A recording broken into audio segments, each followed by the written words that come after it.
Avant de commencer, il y a quelques petites choses à savoir. Tout d'abord, vous avez quelques ions que vous devez connaître.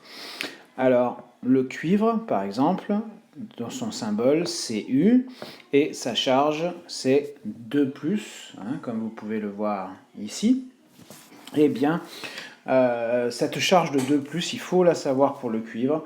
Le symbole, par contre, est relativement simple. Ensuite, on va trouver les ions fer, donc vous voyez fer 2 et fer 3. Alors ici, c'est beaucoup plus simple, puisque bon, il faut connaître bien sûr le symbole du fer, Fe, mais ici, grâce au chiffre romain, dès qu'il y a plusieurs ions, plusieurs versions d'un ion, on va trouver ce chiffre romain qui va en fait nous indiquer la charge. Donc ici 2+, ici 3+. Donc cela est très simple.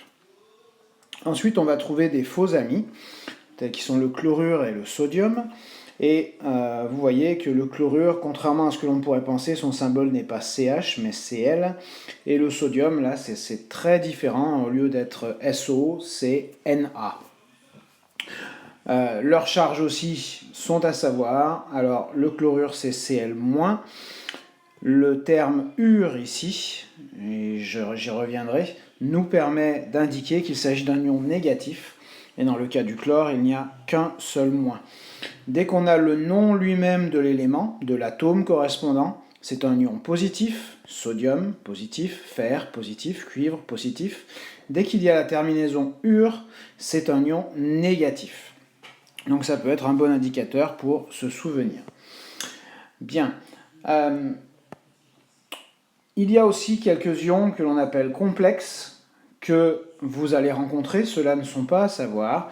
Par exemple, le sulfate, SO4 et le nitrate, NO3-.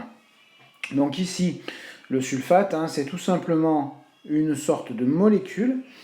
Donc ici, un atome de soufre et, comme l'indique le 4, à ce niveau-là, 4 atomes d'oxygène. Tout ceci ensemble forme la molécule SO4. Et cette molécule a gagné 2 électrons et donc elle possède une charge de 2- pour former cet ion complexe.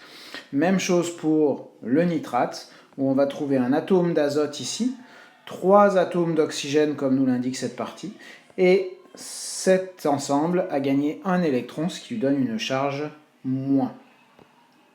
Une fois que l'on a ces éléments, je vais les laisser ici, on va pouvoir s'intéresser à la formule de certaines solutions. Alors déjà, on va remarquer une chose. Ces noms de solutions sont toujours construits de la même façon. Ici, dans la première partie du nom, on va toujours avoir ce qui représente l'ion négatif. D'accord ? Tandis que la deuxième partie va toujours représenter l'ion positif. En effet, on devra toujours avoir un négatif et un positif, puisque une solution doit rester neutre, et donc on va devoir assurer cette neutralité en compensant les négatifs par des positifs. Donc, ces formules-là sont toujours constituées d'une première partie qui est l'ion négatif et d'une deuxième partie qui est l'ion positif. D'accord ? Donc, une fois que ceci est en place, on va tout simplement ajouter les éléments. Alors cette fois, lorsqu'on va écrire la formule, on va commencer par l'ion positif, puis l'ion négatif. Bien, donc si je prends maintenant le sulfate de fer 2, comme indiqué ici, eh bien ce sulfate de fer 2, il est constitué d'un ion sulfate négatif et d'un ion fer 2 positif. Donc je regarde dans les ions à connaître ici et je trouve le fer 2, donc je vais commencer par l'ion positif.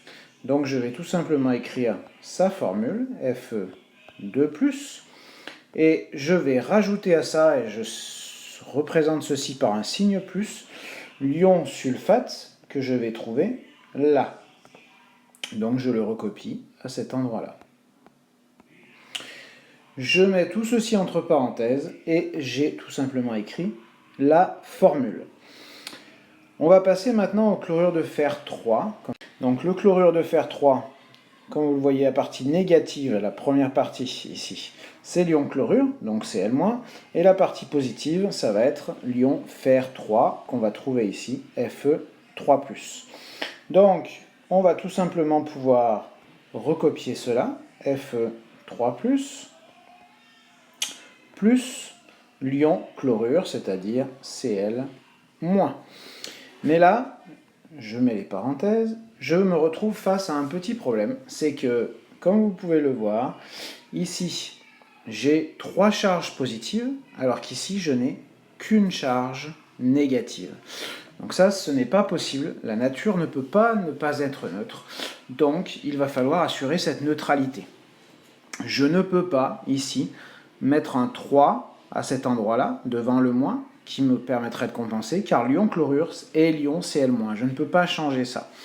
Par contre, ce que je peux faire, c'est prendre plusieurs ions de même type. Et c'est exactement ce que je vais faire ici. Donc, vu que j'ai 3 charges positives et qu'il me faut 3 charges négatives, eh bien, je vais tout simplement prendre 3 ions chlorure Cl-. Et cela ne me pose aucun problème. À vous maintenant.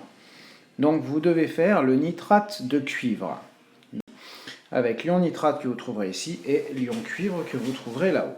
Donc faites pause sur cette vidéo et essayez de faire la formule du nitrate de cuivre. Et je reviens vous faire la correction. Bien, donc vous avez bien fait pause et vous avez rempli votre formule. Corrigeons ça ensemble. Donc ici, nous avons l'ion cuivre positif. Donc, on a l'ion Cu2+, auquel on va rajouter l'ion complexe NO3-. Je rajoute des parenthèses pour compléter tout ça.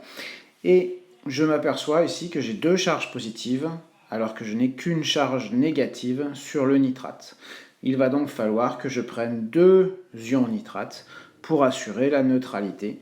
Et ma formule de la solution ionique est maintenant complète. Voilà, donc vous voyez, c'est très simple. On a des petits indicateurs ici qui nous permettent de savoir quels sont les ions négatifs, quels sont les ions positifs, et il faut bien s'assurer de cette neutralité dans la formule. Voilà, je vous remercie. Au revoir. Bonjour. Dans cette petite vidéo, aujourd'hui, nous allons nous intéresser à comment on peut passer du nom d'un composé ionique en solution à sa formule chimique. Donc pour cela, c'est très simple, il y a juste beaucoup d'indicateurs dans le nom et on va utiliser ces indicateurs.